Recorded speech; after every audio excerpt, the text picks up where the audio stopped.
Dear students, YST classes में आज आपका स्वागत है। और हम आज क्लास 8th का मैथ ले रहे हैं। क्लास 8th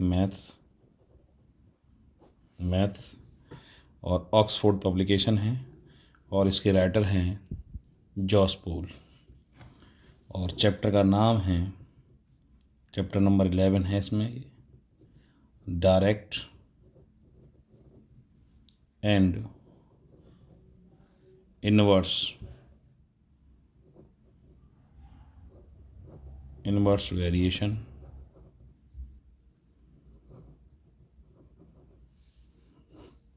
और आज हम स्टडी करेंगे क्लास 8th के मैथ की chapter number 11, direct and inverse variation. Now हम स्टडी करेंगे अब रेशियो की। एक्चुअली रेशियो का जो सिंबल है वो इस प्रकार से 2 डॉट होता है। और एक्चुअली डेफिनेशन के अकॉर्डिंग हम करते हैं, a ratio is A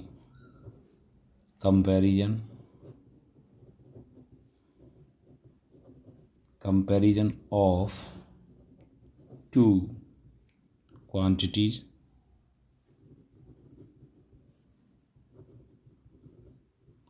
quantities by division. Ratio की डेफिनेशन कहती है कि a ratio is a comparison of two quantities by the division 2/3। तो इसको हम रिप्रेजेंट करते हैं 2 दो डॉट बीच में और 3। इसको बोलेंगे हम 2:3, 2:3।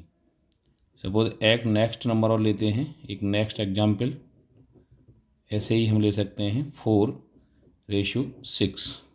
तो इसको हम लिख सकते हैं 4/6। अगर ये न्यूमिनेटर और डिनोमिनेटर एक संख्या से डिवाइड हो जाते हैं तो हम कर सकते हैं 2 2 जा 4, 2 3 जा 6। दैट इज मीन 4:6 को मीन आ सकता है कि 2:3। ये आपका होता है रेशियो। हम लेते हैं proportional. Second thing is proportions actually क्या है? ए proportion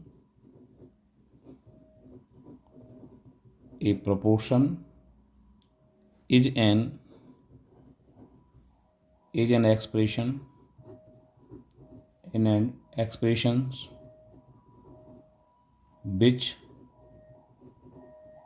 shows that the two ratio are equivalent.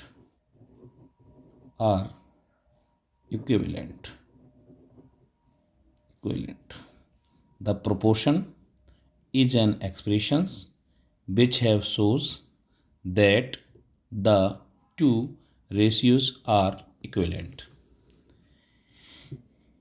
इसमें होता क्या है, जैसे इफ़ ए रेशियो बी, दो नंबर्स हैं ए एंड बी, और प्रोपोर्शनल का जो सिंबल है ये 4 इस प्रकार से है प्रोपोर्शनल का symbol.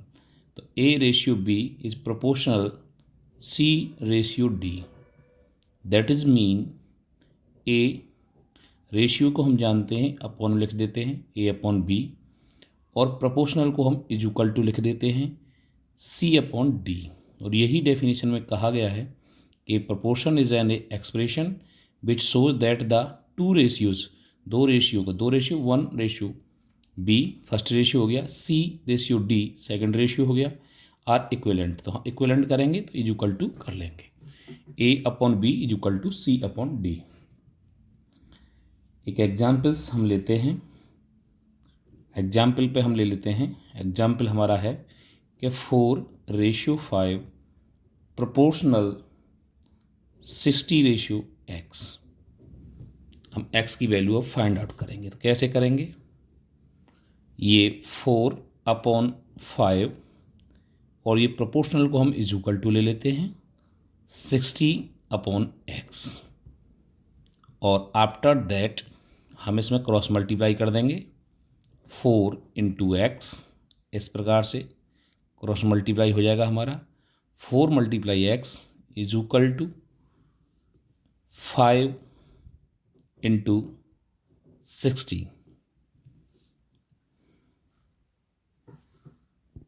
Now 4 into X is equal to 5 into 60। After that X is equal to, ये 4 मल्टीप्लाई हो जाएगा 5 इंटू 60 अपॉन 4। 4 1 जा 4, इससे डिवाइड कर देंगे और 4 2 जा 4 5 जा 20। अब 5 इंटू 15 का मल्टीप्लाई करेंगे। आफ्टर दैट हमारा 75 आ जाएगा। कम्स था 75। एक्स की जो वैल्यू है 75 आ गई। इस प्रकार से हम रेशियो एंड प्रोपोर्शनल के द्वारा एक अननोन वैल्यू को फाइंड आउट कर सकते हैं। If the two ratio A and B और proportional C and D, the same type is 4:5 proportional 60:x। X की वैल्यू को हमने 4/5 60/x 4 इंटू एक्स करके क्रॉस मल्टीप्लाई करके after that unknown value X की वैल्यू को हमने फाइंड आउट कर लिया है। इस प्रकार से हम एक और एग्जाम्पल हम लेते हैं। अनदर एग्जाम्पल लेने से पहले हम कुछ और एक पॉइंट पर डिस्कस करते हैं।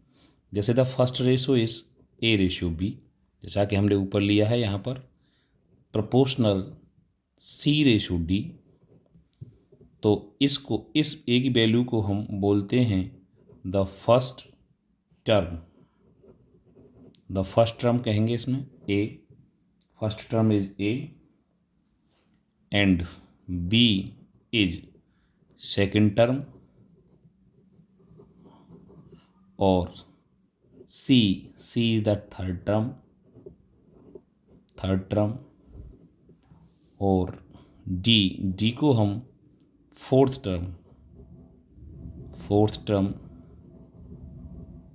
टर्म कहेंगे हम। यदि ये ए और डी को A and D are the extreme terms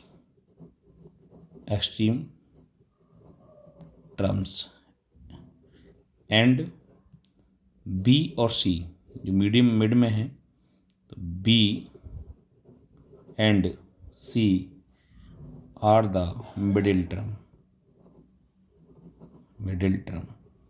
तो ये भी हमें जानना होगा कि ए को हम फर्स्ट टर्म कहते हैं, बी को सेकंड टर्म, सी को थर्ड टर्म एंड डी को फोर्थ टर्म। तो इस प्रकार से ये भी कह सकते हैं हम कि ए और डी, ये आपके ए और D is the extreme terms, B and C is the middle term. आइए चलते हैं, एक्सरसाइज लेते हैं, कुछ क्वेश्चंस करते हैं। नाउ एक्सरसाइज है 11th A. Question is first represent the ratio of the first number two the second in the simplest form. First number और सेकंड नंबर के साथ में रेशियो रिप्रेजेंट करना है और सिंपलेस्ट फॉर्म में करना है। क्वेश्चन नंबर ए पार्ट है ए के 6,9। After that 6/6 ratio 9। After that 6/9 ratio को 6/9 कर देंगे और 3 से डिवाइड हो, 3 2 जा 6, 3 3 जा 9। तो जो हमारा सिंपलेस्ट रेशियो आ गया है वो 2:3 आ गया है। ये आंसर हो गया। एक पार्ट बी पार्ट लेते हैं। B part is 18:16। After that 18:16, 18/16 2 से डिवाइड करेंगे, 2 9 जा 18 और 2 8 जा 16। तो रेशियो आएगा 9:8। इस प्रकार से हम सिंपलेस्ट रेशियो फाइंड आउट कर सकते हैं। तो डियर स्टूडेंट्स, हमने निकाला 6 और 9 का रेशियो 6:9। और इसको 6/9 किया है। उसके बाद 2/3 आया 3 से डिवाइड करने पर, और रेशो हमको प्राप्त हुआ सिंपलेस्ट फॉर्म में 2:3। सेकंड पार्ट हमारा था 18 और 16, तो 18:16, और अब वो हमने कर लिया 18/16। आफ्टर दैट 9/8, 2 से डिवाइड किया, 2 9 जा 8 और 2 8 जा 16, तो सिंपलेस्ट फॉर्म में 9:8 आया। नेक्स्ट सी पार्ट है 16,48। नाउ पहले हम इसको रिप्रेजेंट करेंगे रेशियो में 16:48। आफ्टर दैट 16/48, ये से डिवाइड हो जाएगा 16 से। 16 1 जा 16 और 16 3 जा 48। आफ्टर दैट ये सिंपलेस्ट फॉर्म में आ जाएगा आपका 16 1 जा 16, 16 3 जा 48, तो ये रेशो आया 1:3। सिंपलेस्ट फॉर्म में आ गया। सिंपलेस्ट फॉर्म में 1/3, और उसको हम लिख देंगे 1:3। This is the answer. Next D part लेंगे हम 88,28। आफ्टर दैट 88:28 अपॉन में लेंगे 88/28। 4 से डिवाइड करेंगे, 4 2 जा 8, 4 2 जा 8, 4 7 जा 28, तो ये आ गया आपका 22/7। आंसर होगा 22:7। ये आंसर होगा हमारा 22:7। इस प्रकार से 2 क्वेश्चंस ई पार्ट और एफ पार्ट रहते हैं। ई और एफ पार्ट और रहते हैं 10:49, 108, 64। आप इसको करिएगा और कमेंट्स बॉक्स में बताइए कि समझ में आया कि नहीं आया, और अगर क्वेश्चन सॉल्व नहीं होते हैं तो हमें बताइएगा, हम आगे सॉल्व करते हैं। Thank you.